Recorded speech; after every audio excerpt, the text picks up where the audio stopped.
عقائد حقہ کا اثبات یہ پہلا ہے. دوسرا حصہ ہے کہ ہم تقیہ میں رہتے ہوئے، اگر جہاں تقیہ نہیں ہے وہاں تو پھر مسئلہ حل ہے، آپ کو تقیہ کی ضرورت نہیں ہے. آپ عقائد کا اثبات کر سکتی ہیں اور تقیہ کی تقریباً کوئی ضرورت بھی پیش نہیں آئے گی. اگر یہ سچویشن آ جائے کہ میں بغیر تقیہ کے عقائد کا اثبات کر سکوں تو پھر تو یہ والا ہمارا پورشن نہیں چاہیے ہوگا نا کہ عقائد تقیہ میں رہتے ہوئے. سب سے پہلے تو یہ ہے کہ اس دور میں اس ٹیکنالوجی کے ہوتے ہوئے تقیہ ختم ہو گیا ہے. ابھی سب کو پتہ ہے کہ آپ کا کیا عقیدہ ہے. ایسا نہیں ہے کہ لوگوں کو پتہ نہیں ہے کہ آپ کا کیا عقیدہ ہے اور آپ نے وہ عقیدہ چھپانا ہے. ہم ابھی علماء اہل سنت کے ساتھ بہت بیٹھتے ہیں تو ہم کہتے ہیں بھئی تقیہ وغیرہ نہیں، آپ کو پتہ ہے ہمارا کیا عقیدہ ہے، تو مشترکات پہ بات نہیں کریں گے، ہم اختلافات پہ بات کریں گے اور اس کو مینیج کرتے ہیں، بیٹھ کے اس کو حل کرتے ہیں، طے کرتے ہیں. اور یہی اتحاد کا ذریعہ ہے. یعنی اتحاد ایسے نہیں ہو سکتا کہ ہم مشترکات پہ تو بات کرتے رہیں، اس کے بعد جیسے ہی اٹھیں پتہ چل جائے اچھا یہ ایک تو اختلاف تھا، اس پہ بھی ہم لڑنا شروع کریں. وہ جو لڑائی ہے اس کو یہی بات کریں. سب سے زیادہ بنیادی چیز یہ ہے کہ ہم عقائد حقہ کا اثبات کریں. آپ سے سوال ہو سکتا ہے نا؟ ٹھیک ہے. اور آپ سب کا بھی یہی مقصد ہے، آپ کو بھی یہی بنیادی مقصد یہ ہے نا کہ عقائد حقہ کا آپ اثبات کریں. اس کے لیے سب سے زیادہ ضروری کیا ہے ابھی تقیہ چھوڑ کے؟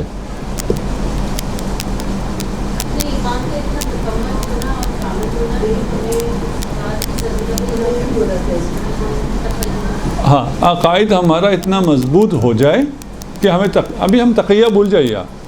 عقائد حقہ کے اثبات کے لیے ہمیں کیا کرنا چاہیے؟ علم حاصل کرنا چاہیے. جنرلائز تو صحیح ہے، علم کو کیسے حاصل کرنا چاہیے، کیا کرنا چاہیے؟ جی، قرآن پڑھنا چاہیے، قرآن سے ہمیں اپنے عقائد ثابت کرنے چاہیے. صحیح ہے. اور تعلیم، مطالعہ، ریڈنگ، لیکچرز، جدید یوٹیوب، ان سب سے فائدہ اٹھانا چاہیے، بالکل چاہیے.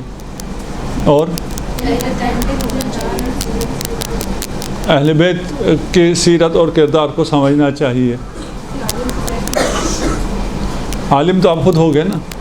آپ جب اس بات کرنے جا رہے ہیں تو وہ چیز اس بات کرنے جائیں گے جس کے آپ خود عالم ہیں.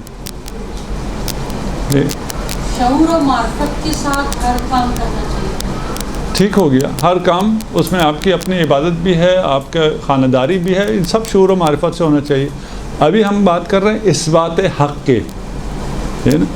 اثبات حق کے لیے جو سب سے ضروری ہے وہ یہ ہے کہ آپ کے اپنے کانسیپٹ کلیئر ہو، آپ کے اپنے لیے حق کلیئر ہو. اگر آپ کے لیے حق کلیئر نہیں ہے، آپ جتنا بھی قرآن پڑھیں فائدہ نہیں دے گا، جتنی کتابیں پڑھیں فائدہ نہیں دے گا، جتنا مطالعہ کریں فائدہ نہیں دے گا، جتنی تیاری کریں فائدہ نہیں دے گا. اس لیے کہ آپ خود کلیئر نہیں ہیں. ابھی پہلے آپ کو خود کلیئر ہونا ہے. آپ اگر خود کلیئر نہیں ہیں اور کسی چیز کا اثبات کرنا چاہتے ہیں وہ اثبات ہوگا ہی نہیں. آپ اپنے ایک مجلس میں اثبات کریں گے، دوسری مجلس میں ایک ایسی بات کریں گے جس سے اس کا بطلان ثابت ہو جائے. آگے چلیں گے خود آپ ایک اور تیسری بات کریں گے، اس سے اس کا بھی بطلان ثابت ہو جائے گا. میں ایک کتاب پڑھا تھا، میں کتاب اور اس کے مصنف کا نام نہیں لیتا، میں ویسے وہ کتاب نہیں پڑھاتا تھا. وہ اس کے ٹیچر چلے گئے، میں نے وہ کتاب پڑھانی شروع کی. میں نے کہا اس کتاب کو کیا ہو گیا ہے، یہ تو اردو ترجمہ تھا. تو میں نے کہا ترجمہ غلط ہوا ہے. میں نے اصل کتاب منگوائی تو اصل کتاب بھی وہی تھی کہ یہ کیسی کتاب ہے. پھر میں نے وہ مدرسے والوں سے کہا، میں نے کہا یہ کتاب آپ لوگ کیسے پڑھا رہے ہیں؟ اس کا تو صدر و ذیل، پہلا درس، دوسرا درس، تیسرا درس، یہ سب ایک ساتھ جاتا ہی نہیں ہے۔ یہ ادھر کوئی بات کرتا ہے، اگلے درس میں جا کے کوئی اور بات کرتا ہے، تیسرے درس میں جا کے ایسی بات کرتا ہے جو پہلے درس کے خلاف ہے۔ یہ تو لکھنے والا خود کلیئر نہیں ہے، آپ یہ کیسے پڑھاتے ہیں؟ تو ہم تو 20 سال سے پڑھا رہے ہیں، ہمیں تو کبھی پتہ ہی نہیں چلا کہ اس میں کوئی کلیئرنس نہیں ہے، یا اس کے کانسیپٹ کلیئر نہیں ہے، یا اس کو حق ابھی واضح نہیں ہے، یا کسی ایک اس پہ نہج پہ ہے ہی نہیں، ہمیں تو پتہ نہیں چلا۔ وہ تحقیق کیا وہ گروہ محققین نے لکھی تھی۔ اب گروہ محققین میں سے ایک گروہ کا اور وہ ہے، اس نے ایک چیز اس طرح لکھی ہے، دوسرے گروہ نے دوسری چیز اس طرح لکھی، تیسرے نے اس طرح لکھی۔ اب ملایا، کسی نے بیٹھ کے اس کو ایک اس میں نہیں پرویا، ایک تسبیح میں دانوں کو نہیں ڈالا۔ حق واضح اس بات ہو سکتا ہی نہیں ہے جب تک سب سے پہلے آپ پر حق واضح نہ ہو۔ آپ پہ حق واضح کتابیں پڑھ کے نہیں ہوتا ہے، یعنی سمجھے نہیں، صرف پڑھیں نہیں ہوتا، آپ کو سمجھنا پڑے گا۔ سمجھنے کے لیے کیا کیا کرنا پڑے گا، وہ پھر ایک طولانی بحث ہے، کتنا پڑھنا پڑے گا وغیرہ وغیرہ، لیکن سب سے پہلے یہ ہے کہ بھئی مجھے یہ چیز سمجھنی ہے۔ ہم لوگ سب کانٹیننٹ میں ہمارے تعبد زیادہ ہے، ہم کہتے ہیں جی فلان بڑے آدمی نے کہہ دیا اس لیے ہم مانتے ہیں، یہ ہمارے مثلا مکتب کا بڑا آدمی ہے، یہ مرجع ہے، یہ آیت اللہ ہے، یہ بڑا علامہ ہے، فلان اس نے کہہ دیا اس لیے ہم مانتے ہیں۔ آپ اس بات کرنے والے اگر اس طرح مان کر اس بات کرنے جائیں گے، آپ کچھ بھی اس بات نہیں کر سکتے، آپ کہیں نہ کہیں آگے پھنس جائیں گے کہ بھئی یہ تو اس لیے مانا تھا کہ اس نے کہا تھا، یہ اس لیے مانا تھا کہ اس نے کہا تھا، اب یہ دونوں چیزیں جمع ہوتی نہیں، تیسری چیز کو میں کیا کروں، میں ادھر مانوں یا ادھر مانوں؟ یہ کنفیوژن ہو سکتا ہے آپ لوگوں کو پیش آئی ہی نہ ہو۔ اگر اس راستے میں نہ ہو نا، آپ صرف چیزوں کو پڑھ کے یاد کر کے اس بات کے لیے چلے جائیں تو یہ کنفیوژن آپ کو نہیں آئے گی، لیکن اگر آپ سمجھنے کے لیے جائیں گے تو آپ کو یہ چیزیں واضح ہو جائیں گی۔ ابھی مثلاً ہم یہ جو پوڈ کاسٹ وغیرہ کچھ ہوئے ہیں، ہم سے ہو گئے ہیں، ہم نے کیے تو نہیں، تو اس میں میں مجلس پڑھتا ہوں، میں مجلس ابھی ایک مجلس میں 20 سے 30 گھنٹے پڑھتا ہوں۔ آپ بعد میں اس مجلس کو کہیں ریپیٹ کرو الگ مسئلہ ہے، لیکن جو مجلس فریش پڑھ رہا ہوں اس کے لیے 20 سے 30 گھنٹے پڑھتا ہوں۔ پوڈ کاسٹ کے لیے میں 1 منٹ بھی نہیں پڑھتا، 1 سیکنڈ بھی نہیں پڑھتا، اور سامنے بیٹھ کے کہتا ہوں جو مرضی پوچھنا پوچھ، بات کریں گے۔ کیسے کر سکتے ہیں ہم؟ جو مرضی پوچھیں اس کو اس کے اصول پہ لے کے جاتے ہیں، روٹس پہ لے کے جاتے ہیں، کانسیپٹ پہ لے کے جاتے ہیں، وہ آپ کے کلیئر ہونے چاہیے، اس کے بغیر مطالعہ کو فائدہ ہوتا ہی نہیں ہے۔ اس پہ بات لے آئیں، وہاں آ کے جس مرضی نے جو بات کرنی ہے وہ کانسیپٹ کلیئر کر دیں گے، باقی ساری چیزیں خود بخود اس کا بطلان ثابت ہو جائے گا، حق کا اس بات بھی ثابت ہوتا چلا جائے گا۔ یہ آپ کا ہونا چاہیے، آپ کا جو بیس ہے وہ واضح ہونا چاہیے، آپ کو سب سے زیادہ کام اس پہ کرنا چاہیے۔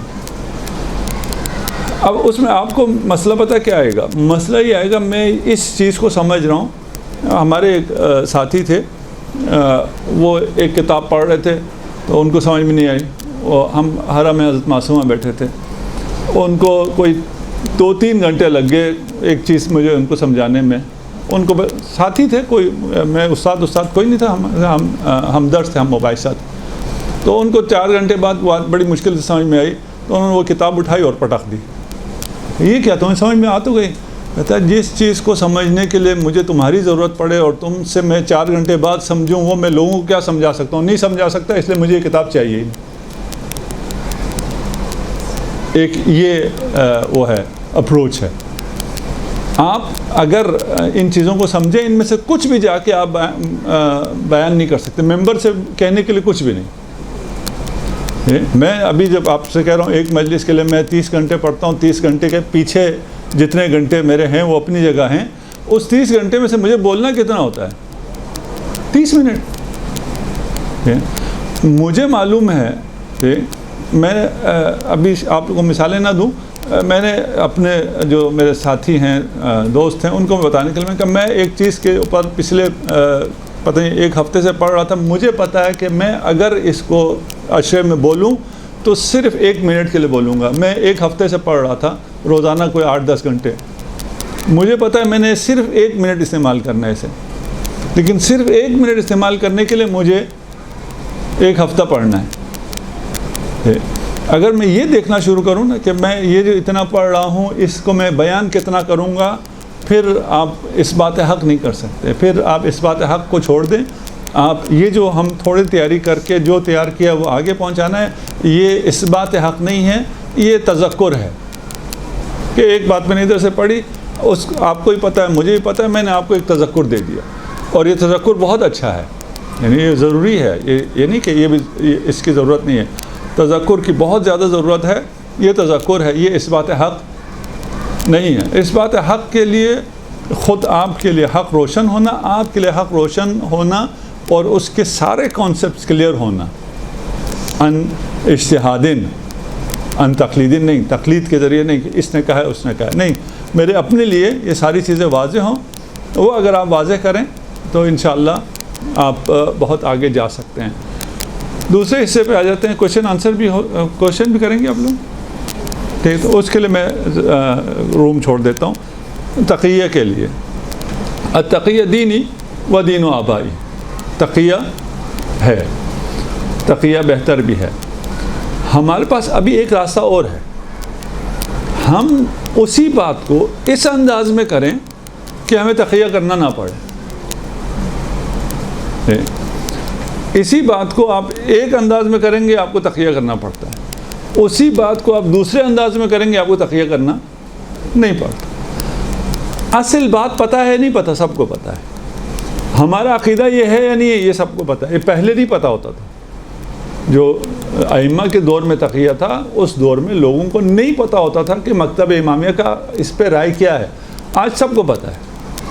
آج میں نے اس کو صرف اس طرح بیان نہیں کرنا ہے کہ میں زد میں آ جاؤں, گرفت میں آ جاؤں, مجھ پہ کوئی زد آئے یا کسی کی دل آزاری ہو جائے. دل آزاری بھی حرام ہے, نہ اس لیے کہ جس کے لیے ہم بات کر رہے ہیں اس کا کوئی احترام ہے, اس لیے کہ مکتب اہل بیت کا احترام ہے. اس کو تو سمجھے گا. ہم کسی کے خلاف اس لیے نہیں بولتے کہ وہ محترم ہے اس لیے اس کے خلاف نہ بول, نہیں. کسی کے خلاف اس انداز میں نہ بولو, سب و شتم نہ کرو, تقیہ کرو اگر تقیہ ہے. تقیہ بھی ہم نے کہا صرف انداز بیاں کے حد تک ہے. اس انداز بیاں کو اختیار کرو جو بہتر انداز بیان ہے.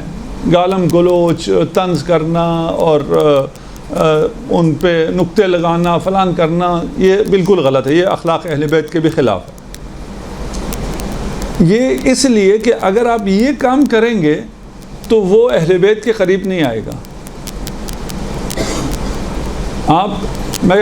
ہم لوگوں کو کبھی کبھار یہ باتیں سمجھ میں نہیں آتی کہ بھئی اس طرح آپ تندی کے ساتھ, غصے کے ساتھ, چیخ کر, پتہ نہیں نقطے لگا کر اور طنز کر کے جو چیز سمجھاتے ہیں, یا سب و شتم کر کے, برا بلا کہہ کے, تو آپ کسی کے بزرگ کو, والد کو گالی دو اور اس کے بعد اسے حق بات سمجھانے کی کوشش کرو, سمجھ میں آئے گی؟ کبھی سمجھ میں نہیں آئے گی. یہ جو روش ہے یہ استعمار کی طرف سے لوگوں کو تشیع سے روکنے کے لیے ہے. ہم نے سب چیزوں کو بہت واضح دیکھا ہوا ہے. ابھی وقت نہیں ہے کہ ہم میڈیا پہ بھی بہت پہلے آ گئے تھے, اور جب یہ میڈیا وغیرہ شروع ہوا اور اس وقت بہت بڑی تبدیلی آ رہی تھی, تو یہ لوگ آنا شروع ہو گئے جو بظاہر مکتب جعفری کا, مکتب اہل بیت کا دفاع کرنے والے لوگ آ گئے, اور اس طرح کی سخت زبان استعمال کر کے انہوں نے یہ جو ہم بہت بڑا کام کر رہے تھے آرام سے اور لوگوں کو محاسن اہل بیت کی طرف بلا رہے تھے, اس کو بالکل روک دیا کہ یہ تو یہ گستاخ لوگ ہیں, گالی دینے والے ہیں, فلان ہیں, یہ ابھی تقیہ میں ہیں, یہ تقیہ میں ہیں, ان کی بات سنو گے تو آخر میں تمہیں یہ کر دیں گے. یہ ہونا ہے, یہ تو نہیں ہونا, کسی نے بھی یہ نہیں ہونا. جو آپ کا مخاطب ہے اس کی بات کر رہا ہوں, اسے یہ تو نہیں ہونا. اس لیے وہ کہتا ہے بس اس کو بھی نہ سنیے, یہ بھی ایک تقیہ کی حالت میں دھوکہ دے رہے ہیں. اس لیے بات کو اچھے انداز میں اگر آپ کریں تو آپ ساری باتیں کر سکتے ہیں. کوئی ایسی بات نہیں ہے جو آپ نہیں کر سکتے آج کے اس دور میں. یعنی ہمارے اس دور میں تقیہ نہیں ہے اس معنی کا جو پہلے دور میں تھا. ابھی اسلوب بیان ہے کہ ہم اسلوب بیان کو ایسا رکھیں کہ وہ آپ کو نقصان نہ پہنچائے، دوسرے کو دور نہ کرے. اس میں سے ایک بہت سی باتیں ہیں، اگر آپ وہی اردو میں کریں تو وہ گالی بن جاتی ہے، سب و شتم بن جاتا ہے، لوگ ان کے احساسات مجروح ہوتے ہیں. اسی کو آپ انگلش میں کریں تو یہ اوکے ہو جاتا ہے، ان کو برا نہیں لگتا.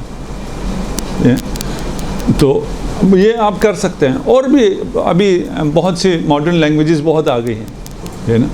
اور آج کل کی زبان جو زبان آپ لوگوں کی ہے اور نئی نسلوں کی ہے، ان زبانوں میں بہت سی تعبیر، بہت سے اصطلاحات آ گئی ہیں. وہاں اگر چلے جائیں تو آپ کو پھر تقیہ کی ضرورت نہیں ہے. اگر کوئی سوال ہے تو ہم آپ سے سوال لیں گے.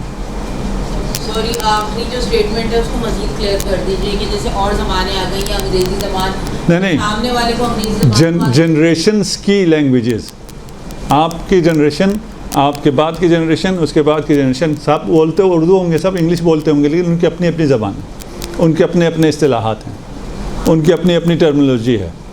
ٹھیک ہے نا. اس ٹرمنالوجی میں جا کے آپ یہی بات کر سکتے ہیں اور کسی کو برا لگے گا نہیں. ایک ہماری جنریشن کی ٹرمنالوجی ہے، اس میں ہم بولیں گے، سب کو پتہ ہے یہ توہین ہے، یہ تعریف ہے.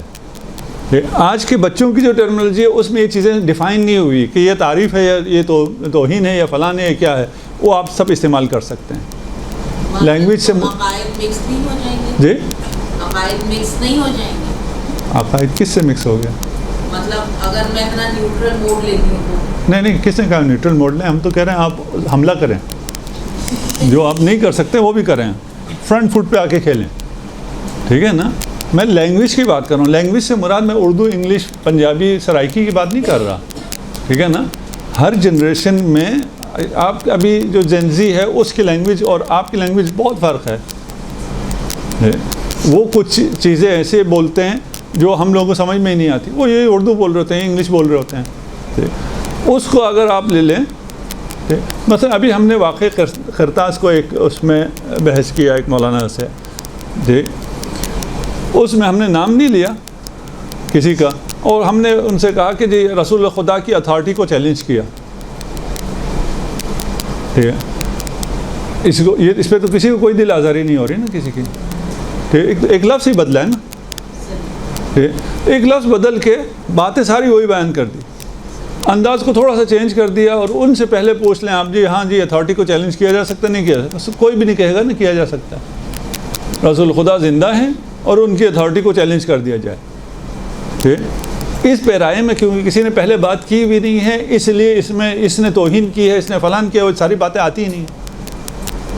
ٹھیک، آپ نئے ٹرمنالوجی میں نئے ذریعے سے جب بات کر رہے ہیں تو اس میں تقیہ وقیہ کی ساری چیزیں مشکلات کم ہو جاتی ہیں.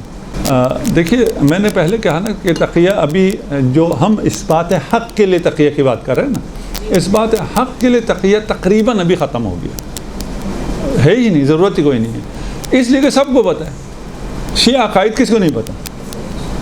جب سب کو پتہ ہے، ہاں ایک دفعہ میں اس بات حق نہیں، میں ایک جگہ ہوں، میں جاب کر رہا ہوں یا اسکول میں ہوں، کالج میں ہوں، فلان ہوں، محلے میں ہوں، وہاں اگر کسی کو پتہ چل جائے یہ شیعہ ہے تو وہ مجھے نقصان پہنچائیں گے، میں تقیہ کروں گا. کوئی ضروری نہیں ہے میں بتاؤں میں شیعہ ہوں.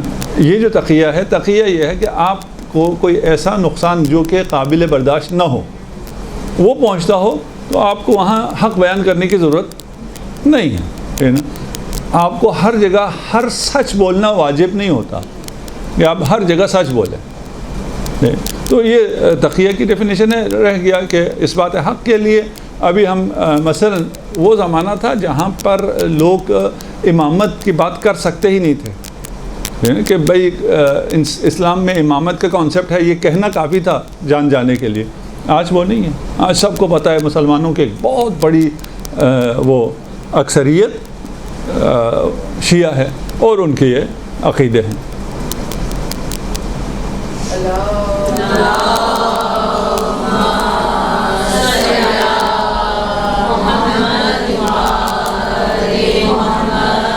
ایک دفعہ ہم حرم امام حسین کی چھت پہ تھے، نہیں حرم امام رضا علیہ السلام.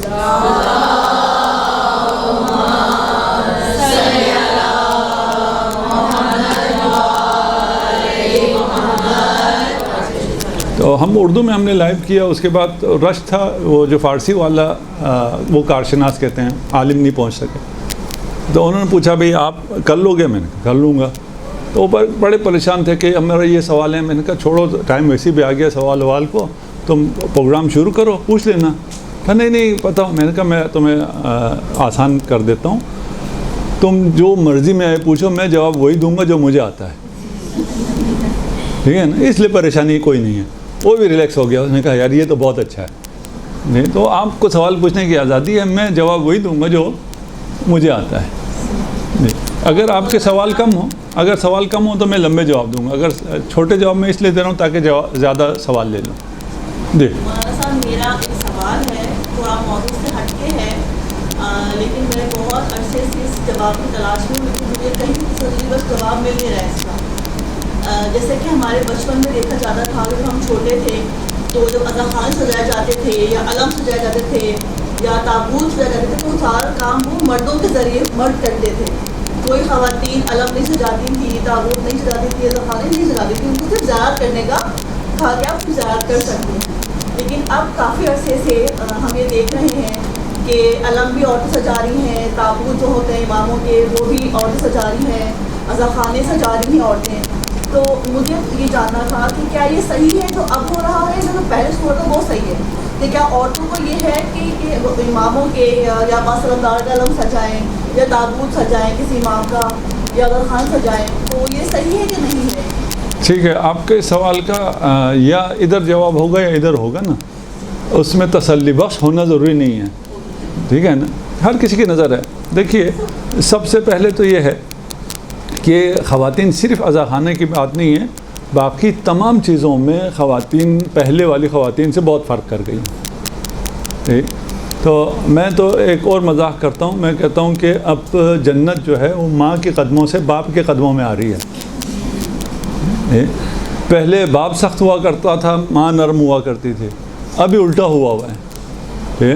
ابھی آپ بچوں سے پوچھیں نا, چھوٹے سے اسکول میں جا کے, وہ یہ کہتے ہیں کہ بابا ہمارے بہت اچھے ہیں, ماں کی ڈانٹ سے بچاتے ہیں. یہ ہماری جنریشن کو یہ چیزیں نہیں پتہ تھیں, ہمارا بالکل الٹا تھا. تو یہ چیزیں ابھی فرق کر گئی ہیں. شرعاً کوئی فرق نہیں کرتا. یہ اذاخانہ سجانا اور یہ سارے کام جو ہیں وہ خواتین بھی کر سکتے ہیں, مرد بھی کر سکتے ہیں. اگر خواتین کے ان کاموں میں آگے کرنے سے ان کی زندگی متاثر ہو رہی ہے, گھر متاثر ہو رہا ہے, نہیں کرنا چاہیے. اولویت گھر کو ہے.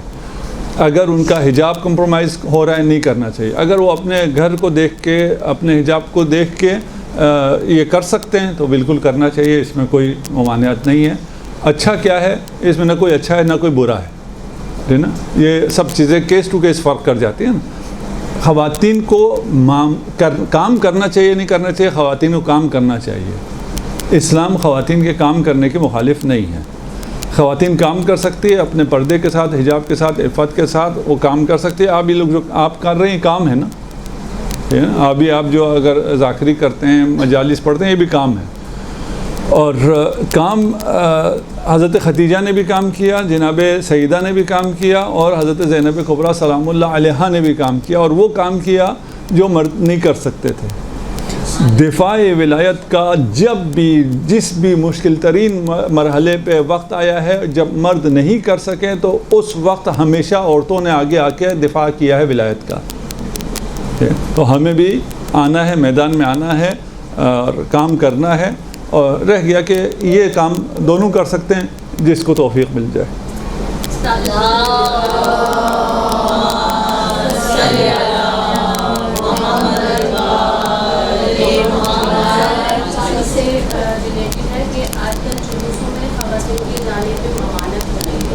بار بار دہرایا جا رہا ہے کہ جلوس تو خواتین نہ جائیں, پہلے نہیں تھا.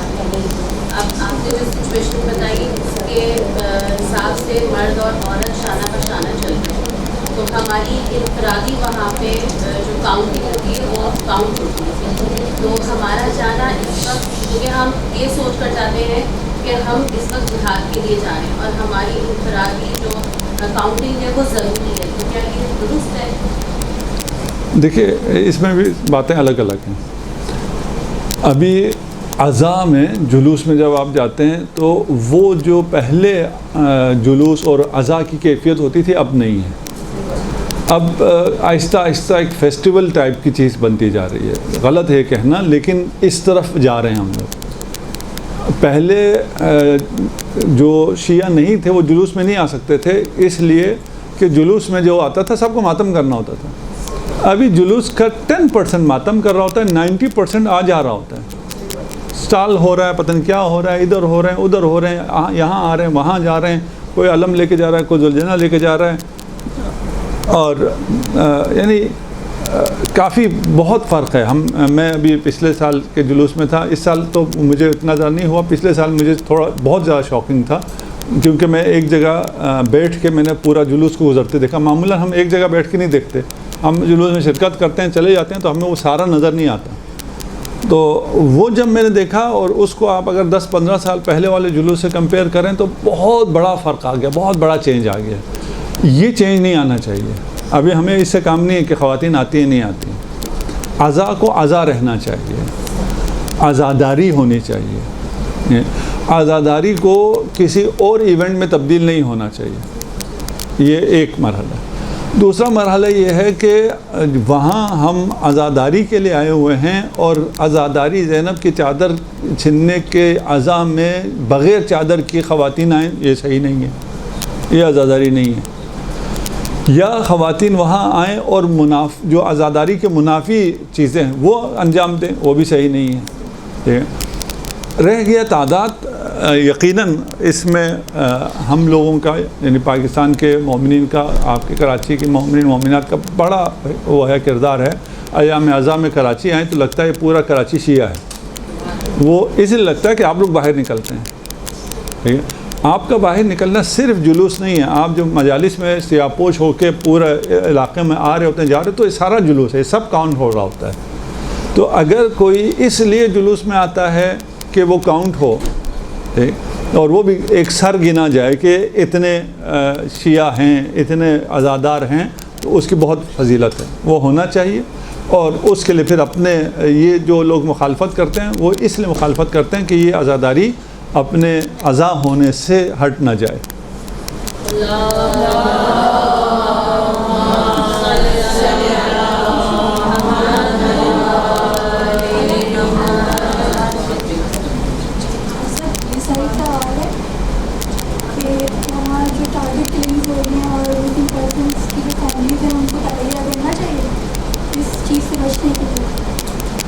فیملیز کو اب کیا تقیہ کرنا ہے, وہ تو ٹارگٹ ہو گیا نا. نہیں, جو مسنگ پرسنز ہیں ان کو, اور ان کو سیو کرنے کے لیے, ان کو بچانے کے لیے, کہ جن کو جو دھمکیاں وغیرہ ملتی ہیں, آپ اپنی جان کی حفاظت کے لیے یا کسی مومن کی جان کی حفاظت کے لیے آپ تقیہ کرنا پڑتا ہے, تو آپ کو تقیہ کرنا واجب ہے. آپ یہ نہیں کہہ سکتے کہ میں تقیہ نہیں کرتی اور فلاں کی جان چلی جائے کوئی مسئلہ نہیں, یا میری جان چلی جائے. ایک دفعہ ہے کہ آپ کو اس بات حق کرنا ہے, ٹھیک ہے نا. ابھی ہمیں یہ باتیں کرنی ہیں, مجالس میں بھی کرنی ہے, سوشل میڈیا بھی کرنی ہے, لکھنا بھی ہے. اس سے کوئی اگر وہ تیش میں آ کے مار دیتا ہے, سو بسم اللہ مار دے. ہمیں یہ تقیہ کوئی نہیں کرنا ہے. ایک مجھے ڈائریکٹ تھریٹ کوئی نہیں ہے, ٹھیک ہے نا, لیکن ایک اس کا احتمال تو ہے نا کہ آپ نے اگر یہ باتیں کی ہیں تو کسی کو فلان ہو جائے اور کیا ہو جائے. نہیں, یہ تقیہ نہیں ہے, یہ بزدلی ہے. ٹھیک, لیکن جس خاندان کو تھریڈ ہے یا کسی مسنگ پرسن ہے یا جو بھی ہے, اس کو ہم خیال نہیں رکھتے اور اس کو ان کی مشکلات میں اضافہ کرتے ہیں, یہ حرام ہے اور تقیہ واجب ہے. اسی لیے تقیہ دینی و دین و آبائی ہے. تقیہ اس لیے ہوتا ہے کہ جو سامنے والا ہوتا ہے اس میں قوت برداشت نہیں ہوتی ہے. تقیہ ہماری کمزوری کی وجہ سے نہیں ہوتا, تقیہ سامنے والی کمزوری. اور یہ جو ہم پہ الزام لگاتے ہیں, یہ جو تقیہ کرتے ہیں, یہ در حقیقت اپنے آپ کو گالی دے رہے ہوتے ہیں. بھئی میں کیوں تقیہ کرتا ہوں؟ میں اس لیے تقیہ کرتا ہوں کہ تم میں برداشت نہیں ہے. میں اس لیے تقیہ کرتا ہوں کہ تم ظالم ہو. اس لیے تقیہ کرنا بالکل صحیح ہے. میں جس جگہ کی بات کر رہا تھا, میں تبلیغ کی بات کر رہا تھا. تبلیغ میں تقیہ نہیں ہے. اب ہاں اسلوب ہے, سائشتگی ہے, ایسی زبان اور اہانت یا لعن یا سب یا شاتمی, یہ چیزیں نہیں ہونی چاہیے. باقی سارا موقف آپ اپنا سارا موقف بیان کر سکتے ہیں. سب سوال یہ ہے کہ طالب علم جو ہے وہ کیسے پرواز کر سکتے ہیں، کوئی نصیحت فرمائیے. اور دوسرا سوال یہ کہ حضرت موسیٰ جو ہے وہ ان کی پرورش فرعون کے دربار میں ہوئی، تو اگر آج کل کے دور میں اگر ایسی کوئی فیملی ہے جو 20-25 سال سے اس فیملی بیک گراؤنڈ بھی ایسا رہا ہے لیکن وہ اپنے اخلاق سے قائل کرنے کی کوشش میں کامیاب بھی ہو رہی ہے، تو اور کیا ہم کر سکتے ہیں؟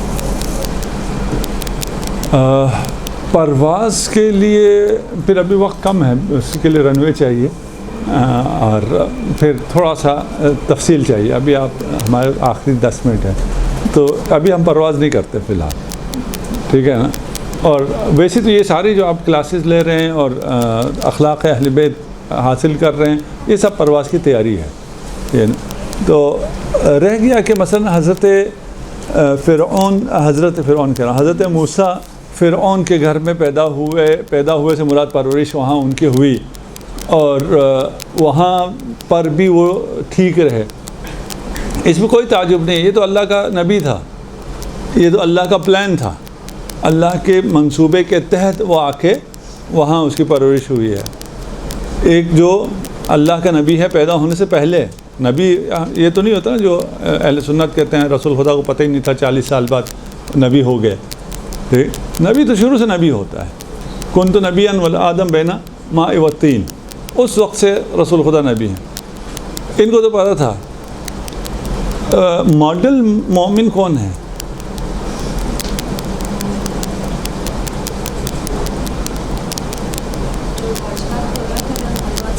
جی ماڈل مومن کون ہے جس کو کسی نے یہ میڈل دیا ہو نا؟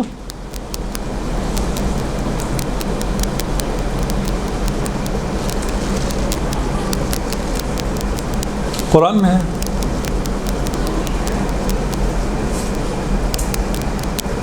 حضرت آسیہ زوجہ فرعون، نہ نبی ہے نہ نبیہ ہے، نہ کسی ایسے ماں کی اس سے نہ خدائی منصوبے کے تحت یہاں پہ وہ ہے، ایک عام خاتون ہے، وہ بھی محل میں نہیں ہے فرعون کے، وہ وہاں رہ کر مومنہ، یہ ماڈل مومنہ ہو سکتی ہے جس کی قرآن مثال دے کے کہتا ہے کہ ماڈل یہ ہے.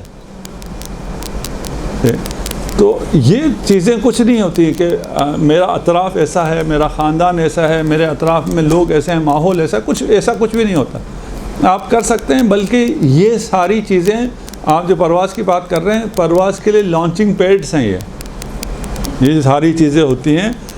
اگر ایک پودے کو خوبصورت پھول دینا ہے، اگر پودے کو بہت مزیدار پھل دینا ہے تو اس کو کیا چاہیے ہوتا ہے؟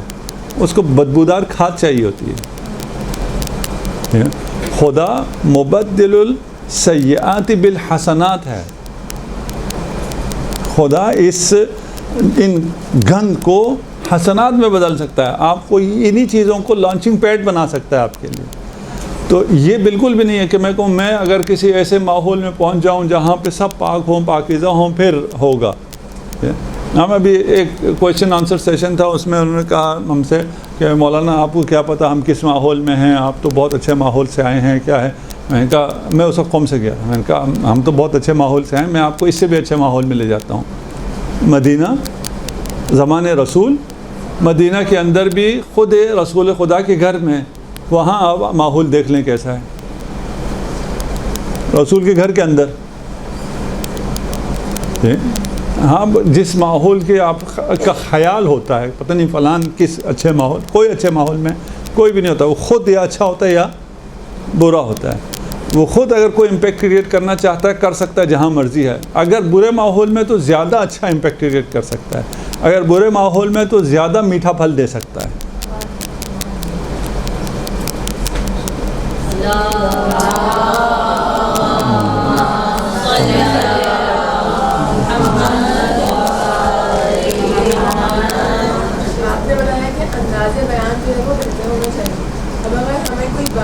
بولی جس سے طنز ہو رہا ہے تو کیا ہم وہ بول سکتے ہیں جس سے طنز ہو رہا ہے؟ دیکھیں طنز دو طرح کے ہوتے ہیں. ایک طنز وہ ہے جس کو سن کے لوگوں کو اچھا لگتا ہے وہ طنز کریں.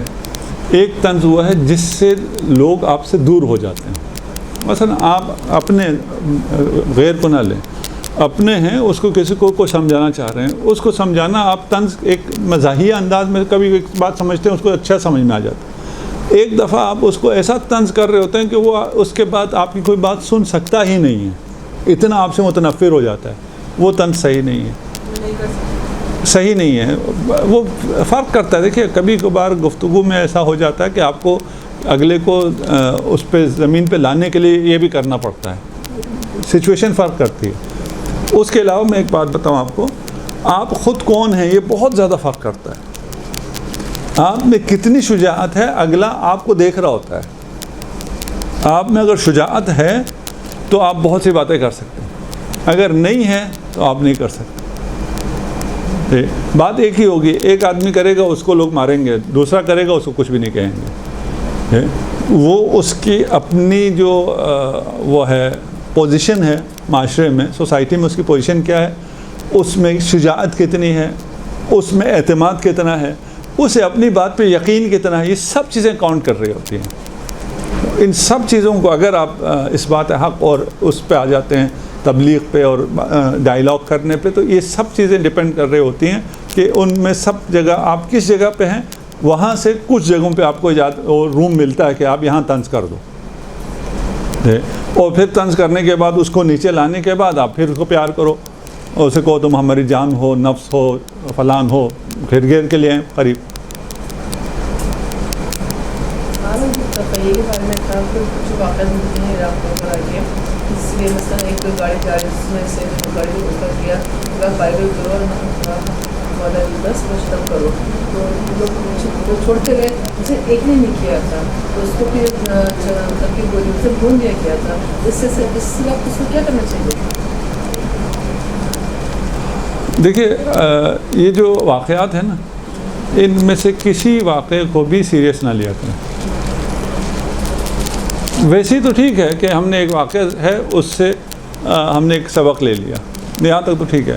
وہی ان واقعات میں سے کون سی چیز اتھینٹک ہے کون سی نہیں ہے کوئی پتہ نہیں. اور یہ واقعات سنانے والے, آپ نے مجھے یہ واقعہ سنایا, میں جب آگے سنانے بیٹھوں گا اور اگر مجھے یہ قصہ گوئی کا ہنر آتا بھی ہے تو میں اس پہ 2-3 چیزیں اضافہ کر دوں گا, اس سے اگلا اس میں 2-3 چیزیں اضافہ کرے گا, اور پھر وہ آخر میں پتہ نہیں کیا بن چکا ہوگا. رہ گیا کہ ہمیں اپنی جان بچانے کے لیے تقیہ کرنا ہے, نہیں کرنا ہے, کرنا ہے, واجب ہے, واجب ہے. اگر کسی نے نہیں کیا, اس کی کیا حالت تھی, وہ کیوں نہیں کیا, وہ جانے, خدا جانے, اہل بیت جانے, ہے نا.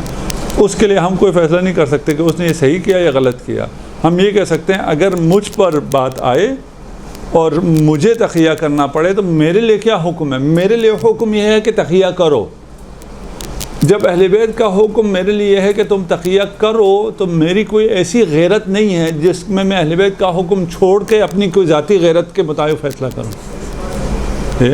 اگر میری کوئی ایسی ذاتی غیرت ہے تو میں اہل بیت کو نہیں چاہتا. کوئی باتیں کسی کو سمجھ میں نہ آئے, ایک ایسے جگہ آ گیا کہ اس کو ایک چیزیں سمجھ میں نہیں آ رہی کہ اہل بیت کا یہ حکم ہے, فلان ہے, وہ اس کے خدا کا معاملہ ہے. یہ جو بزدلی والی آپ بات کر رہے تھے, یہ کہاں سے ہوگی؟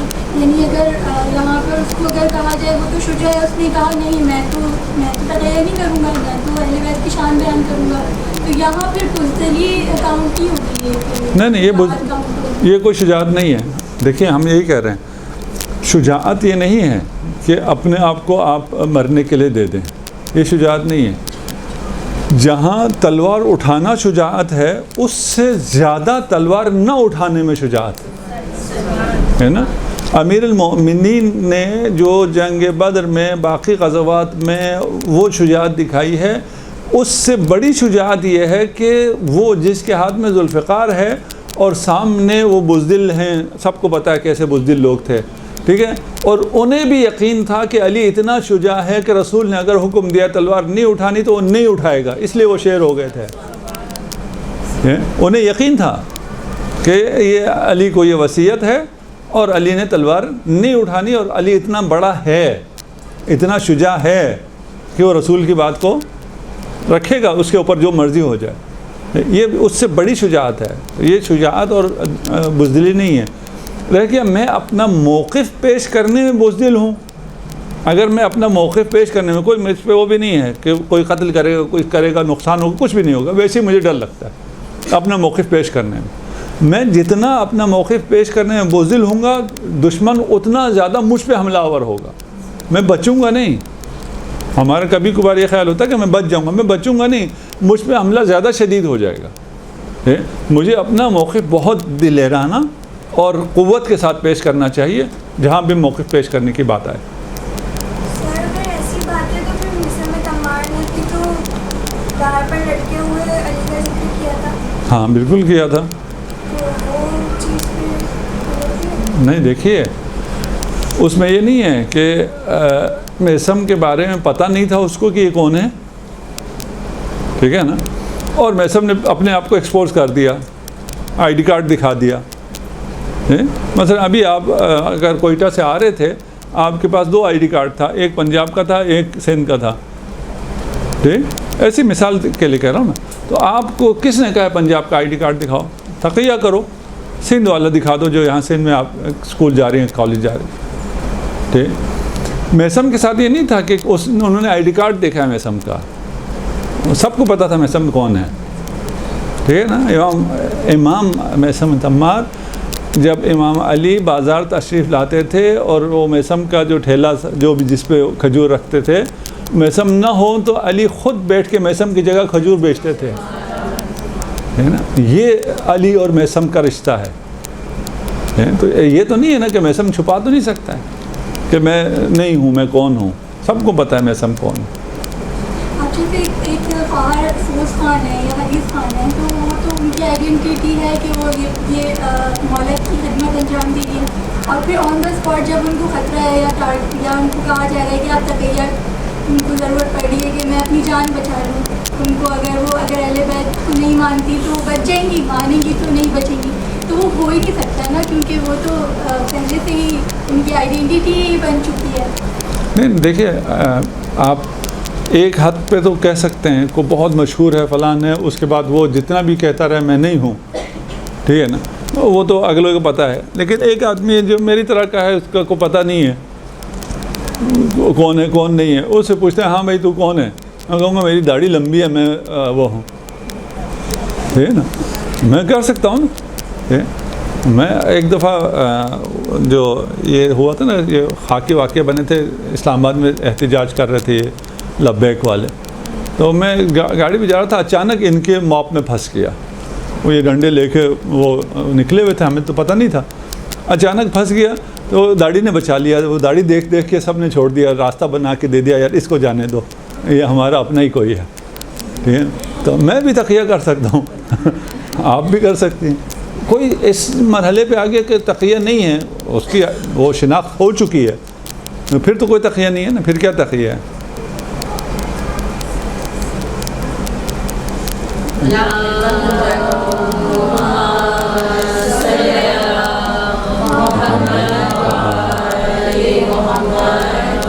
گنجائش ہے تو ایک سوال اور کر لوں. میرا خیال آخری سوال کی گنجائش. ایک چیز کلیئر کر دیجیے، امام زین العابدین علیہ السلام کو عبادت کی زینت یا سید الساجدین کہا گیا. کیا کسی موقع پہ امام زین العابدین علیہ السلام نے یہ کہا ہے کہ میرے دادا علی بن ابی طالب علیہ السلام کا ایک سجدہ اور میری عبادت بھی ابھی تک اس تک نہیں ہے؟ کیا ایسا ہی ہے یا میں غلط سن کر آئی ہوں؟ مجھے ابھی ایگزیکٹ یہ کوڈ پتہ نہیں ہے، میرے ذہن میں نہیں ہے. اس قسم کی بات ہے کہ امام زین العابدین یقیناً امیر المومنین کی عبادت کہاں، اور امام زین العابدین کی وہ امیر المومنین ہے، اس میں وہ نہیں ہے. اس کا اظہار تمام ائمہ کرتے تھے، یہ بھی ہے، لیکن امام زین العابدین کا اس قسم کا کوئی ایگزیکٹ کوڈ میرے ذہن میں ابھی نہیں ہے. بات صحیح ہے، ٹھیک ہے نا، بات صحیح ہے. دیکھیے، جو امیر المومنین کی ایک ضربت ہے، ضربت علی یوم الخندق، ٹھیک ہے نا، وہ عبادت ثقلین سے، عبادت ثقلین میں کون، یہ سب شامل ہے نا، ٹھیک ہے نا، اولاد علی بھی شامل ہے نا، ٹھیک ہے نا. اگر علی کی وہ ضربت نہ ہو، علی کا وہ سجدہ نہ ہو تو یہ سجدے ہیں ہی نہیں، یہ عبادتیں ہیں ہی نہیں. ہماری ساری عبادتیں اس لیے کہ اسی ضربت کے صدقہ ہے نا. اس کے تو کوئی مستقل حیثیت ہے ہی کوئی نہیں نا ہماری عبادتوں کا. آپ سب کا بہت بہت شکریہ. میں نے آپ کا وقت لیا. خدا آپ کی توفیقات خیر میں اضافہ فرمائے اور آپ کو انشاءاللہ دین حق کے اس بات کے لیے بڑھ چڑھ کے کام کرنے کی توفیق عنایت فرمائے. جی انشاءاللہ ہماری دعا ہے خدا ہم سب کو قرآن پڑھنے سمجھنے اور اس پہ عمل کرنے کی توفیق عنایت فرمائے. خدا ہمیں دنیا میں قرآن کے ساتھ رکھے, قیامت میں ہمیں قرآن کے ساتھ محشور فرمائے اور قرآن کو ہمارا شافع قرار دے. السلام علیکم ورحمۃ اللہ.